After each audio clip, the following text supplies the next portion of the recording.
आप मान्यवर कांशीराम के मिशन को जो उनका मुद्दा है उसको कमजोर करने का काम कर रही है, खासकर बीएसपी की तरफ से आरोप है हम मान्यवर मान्यवर कांशीराम जी ने साथ में रखिए, ये 1 मिनट में सर।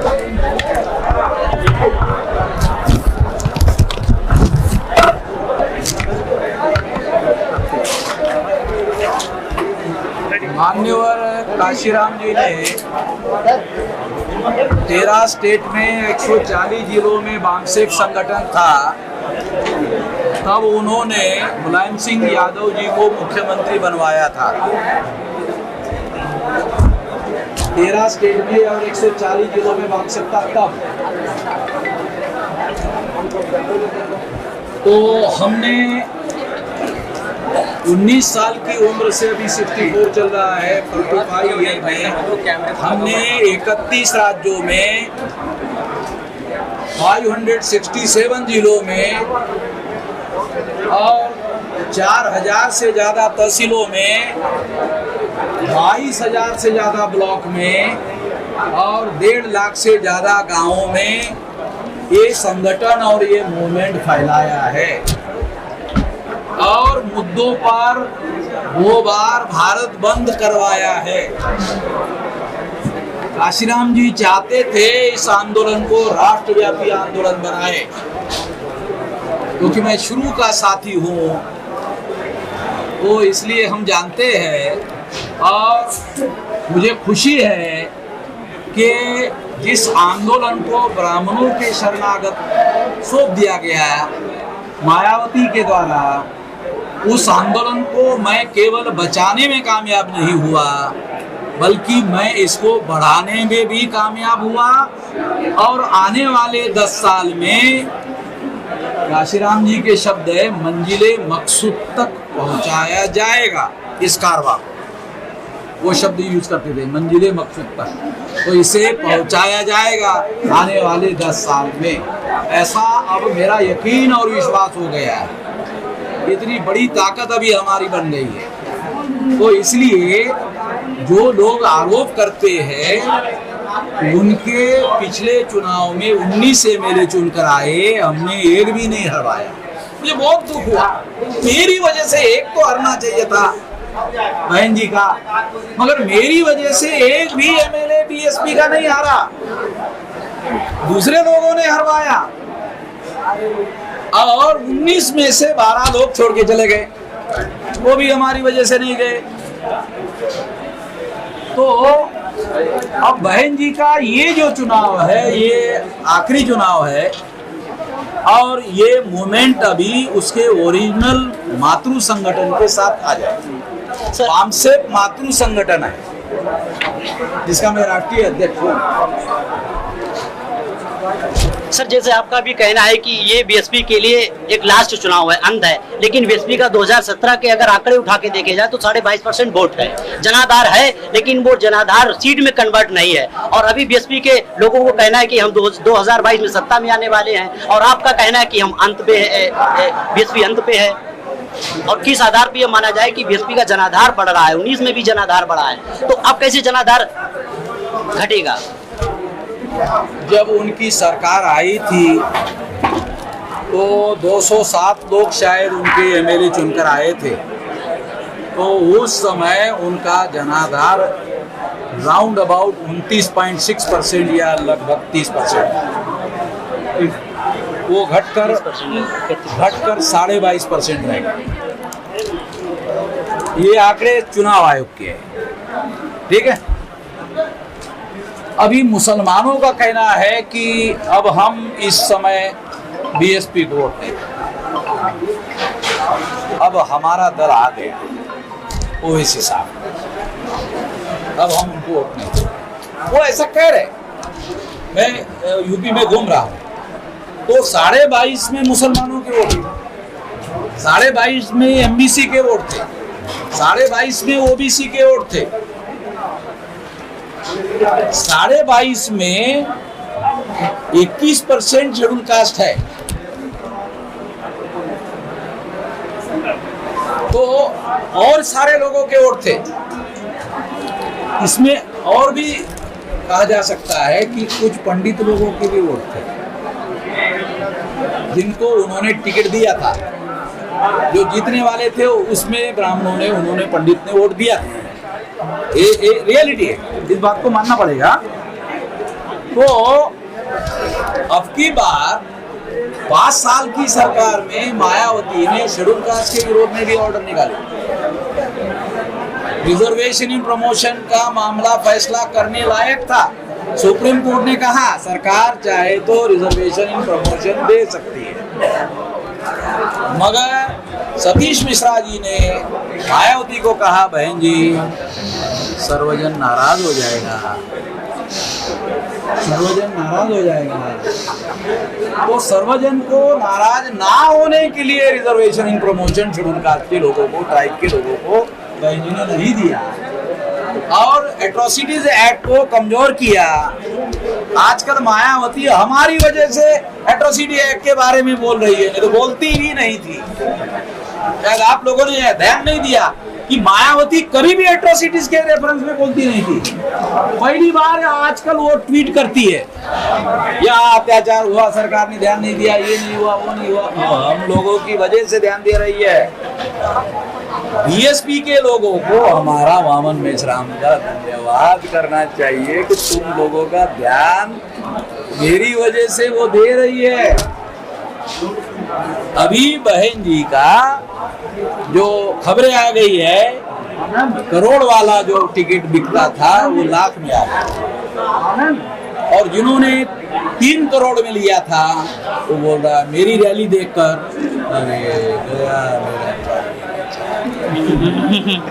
अब तो मुझे वापस मांगना पड़ेगा। अब तो लाख में आ गया और वापस मांगना शुरू हो गया। ये नया है एम में रैली करने से। अब ये नुकसान मायावती का हो रहा है, मिशन का नहीं हो रहा है। ये तो आगे बढ़ रहा है। सर क्या आप जो है एमआईएम से गठबंधन करेंगे? एमआईएम से गठबंधन करेंगे? देखो हम लोग बीजेपी को परास्त करना चाहते हैं तो हम राक्षस के साथ ही गठबंधन कर सकते हैं। तो क्या बीएसपी के साथ? अब राक्षस से बड़ा है वैसे नहीं है ना, ज्यादा से ज्यादा राक्षस। हम तो राक्षस भी नहीं मानते, मगर हम बीजेपी को परास्त करने के लिए राक्षस से भी समझौता करना चाहते हैं। सर आप सर अखिलेश के साथ जा सकते हैं, अगर आपने कहा कि कांग्रेस के साथ भी हो सकता है, इस तरह के आपने अभी 2 विकल्प है। हाँ, तो क्या बीएसपी नहीं हमारे लिए मतलब विकल्प हो सकती वाम सेब के लिए? वाम सेब के लिए क्या बीएसपी विकल्प नहीं हो सकती? जब आपको सपा के ब्राह्मण सही है, कांग्रेस के ब्राह्मण सही है, तो भाई जी ने घोषित किया किसी से गठबंधन नहीं करेंगे। भाई जी ने घोषित कर दिया किसी से गठबंधन नहीं करेंगे। तो हमने जानकारी किया कि भाई जी ने ऐसा क्यों किया। भाई जी ने बहन जी से पूछ कर किया, तो हमने छानबीन किया कि अरे ऐसा कैसा बहन जी ने भाई जी को कहा कि 403 लड़ने से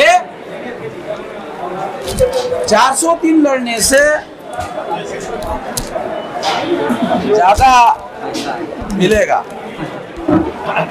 कम लड़ने से चुनाव हमारे लिए बहुत बड़ी दुकान और बहुत बड़ा धंधा है और तुम धंधा कम करवाना चाहते हो। सर जिस तरह से आरएसएस उत्तर प्रदेश में राजनीतिक सरगर्मी तेज है और चुनाव ही जल्दी धीरे धीरे पहुंच रहा है, तो संघ परिवार की जो एक पॉलिसी है हिंदू मुसलमान के नाम पर दंगा फसाद कराना या लोगों का जो टेंशन है, जो लगातार महंगाई बढ़ रही है और लगातार एससी ओबीसी के ऊपर जाति आधार पर भेदभाव किया जा रहा है और लोगों का ध्यान पाकिस्तान चाइना की तरफ केंद्रित किया जा रहा है धीरे धीरे, तो आरएसएस की जो 2022 में जो पॉलिसियां होंगी लगातार हिंदू मुसलमान के नाम पर या बहुजनों के विरोध में, तो उसको कैसे आप काउंटर करने का प्लान है?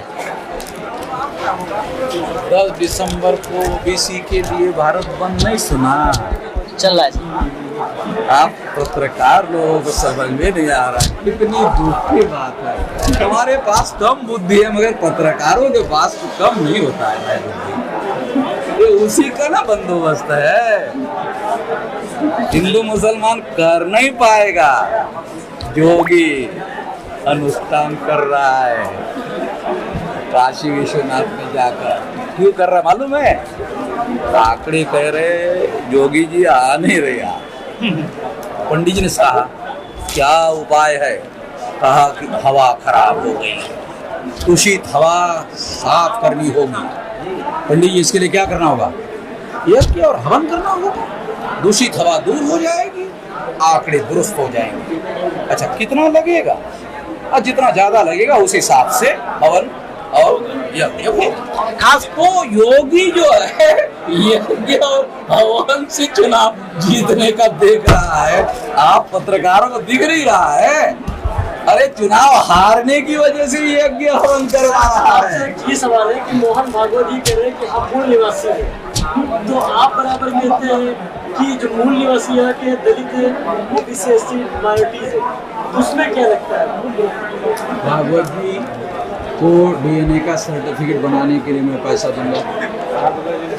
उनके पास पैसा नहीं, क्योंकि मेरे जरा सा पूर्णकालीन कार्यकर्ता है, पूर्णकालीन कार्यकर्ता के पास पैसा नहीं रहता है, तो वो सर्टिफिकेट बनाने के लिए मैं पैसा दूंगा। मेरे डॉक्टरों का संगठन है, लैब का भी मेरे पास लोग है, मैं उनका मुफ्त में डीएनए रिपोर्ट तैयार करवा सकता हूँ, तो वो सर्टिफिकेट ला कर दे देगा।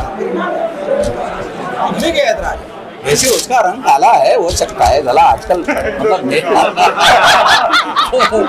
कोई बोल नहीं सकते, हमको कोई इतराज नहीं है। अगर वो मूल निवासी साबित हो गए तो आरएसएस खुद ही उसको निकाल देगा। अरे मैं क्या कह रहा हूँ, अगर उसका डीएनए हमसे मिल गया तो आरएसएस वाले उसको निकाल दे। अरे हटा उसको। सर खासकर एससी समाज में अगर देखा जाए, समाज में तो बीएसपी के लोगों ने एक नेगेटिव आपके विरोध में फैला रखी कि आपने मानवर कांसीराम को धोखा देकर वामसेप को फर्जी तौर पर रजिस्टर करवाया है। ऐसे बहुत सारे एसएमएस भी सोशल मीडिया पे हैं और बहुत सारे बीएसपी लोगों का ये कहना है कि आप फर्जी तौर पर वामसेप चला रहे हैं, बाकी जो शैडो वामसेप है वही मानवर कांसीराम की ओरिजिनल वामसेप है।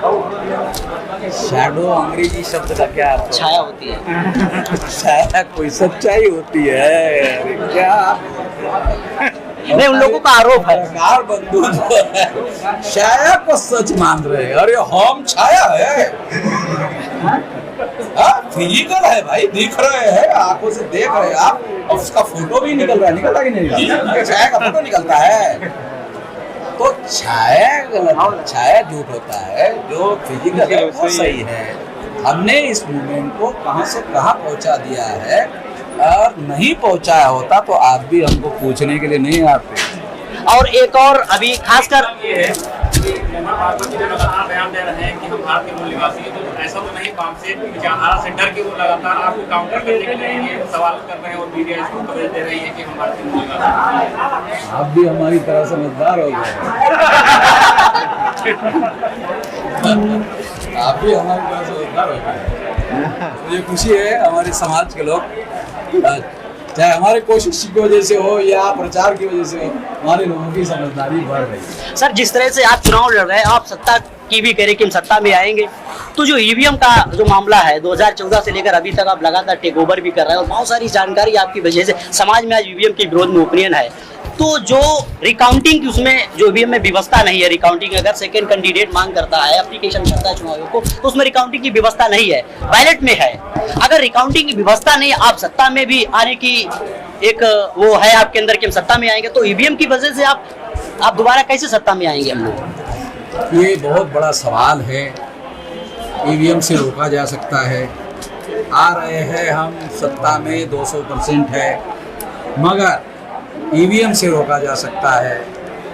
और नवंबर में सुप्रीम कोर्ट पूरी तरह से ओपन हो रहा है, मेरे सुप्रीम कोर्ट के वकील ने कहा, तो मेरा केस नवंबर में दोबारा सुप्रीम कोर्ट में जाएगा। एक तो पेंडिंग है ही है ऑलरेडी, ठीक है, कोर्ट में मैं लड़ रहा हूँ, मगर मैं केवल कोर्ट के भरोसे पर रहना नहीं चाहता, मैं मैदान में भी लड़ना चाहता हूँ। तो इसलिए मैदान में भारत बंद करने के लिए मैं ईवीएम का मुद्दा उठाया। तीसरा मुद्दा मेरे पास ये है कि हम गठबंधन महागठबंधन बनाकर चुनाव लड़ेंगे, ऐसे ही नहीं लड़ेंगे, महागठबंधन बनाकर चुनाव लड़ेंगे और महागठबंधन होते ही ऐलान कर देंगे जो ईवीएम में घोटाला किया जाएगा तो यूपी में 23 करोड़ लोगों का जन विद्रोह होगा, उसकी जिम्मेदारी सेंट्रल गवर्नमेंट की होगी। और चुनाव आयोग के ऊपर। सर लास्ट सवाल और आप लोगों के द्वारा भी यही मैं घोषित कर रहा हूँ अभी।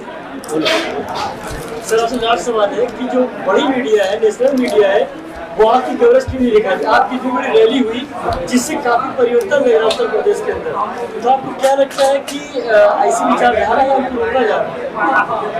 अब ये सवाल हमको पूछा जाना तर्कसंगत नहीं है, क्योंकि जो लोग खबरें नहीं छाप रहे उसको आप पूछ नहीं रहे। उनको पूछो क्यों नहीं छापा रहे, ये बड़ी सब रैली हो रही है आप छाप नहीं रहे, तो आप क्यों नहीं छाप रहे? ये सवाल उनको पूछा जाना चाहिए। ये जो आर्टिकल 19 है संविधान का, उसके तहत उनको अनुमति मिली हुई है। ये कोई इंडस्ट्रियल लाइसेंस नहीं है जिसके तहत मीडिया चलाया जाता है। ये आर्टिकल 19 है भारत के संविधान का, freedom of speech and freedom of expression का जो मौलिक अधिकार है, उसके तहत ये अनुमति है। उनको ऐसा करने का अधिकार नहीं है। मैंने प्रेस काउंसिल ऑफ इंडिया में कंप्लेन भी किया हुआ है। प्रेस काउंसिल का जज भी जवाब नहीं दे पा रहा है। जज के खिलाफ सुप्रीम कोर्ट जा रहा हूं, मैं बोल रहा हूं यार। मैं जो बोलता हूं तो बहुत कम बोलते हैं, क्योंकि बाबा साहब का दिया हुआ अधिकार है, सारे किसी के बाप का दिया हुआ नहीं है। सर एक समझ रहे हैं क्या? हम कह सकते हैं हमारे बाप का दिया हुआ है। तो सर क्या अंतिम विकल्प पे आपका बीएसपी नहीं हो सकती है उत्तर प्रदेश में? आप बहन जी को पूछ लीजिए। चलिए सर बहुत बहुत धन्यवाद सर आपका।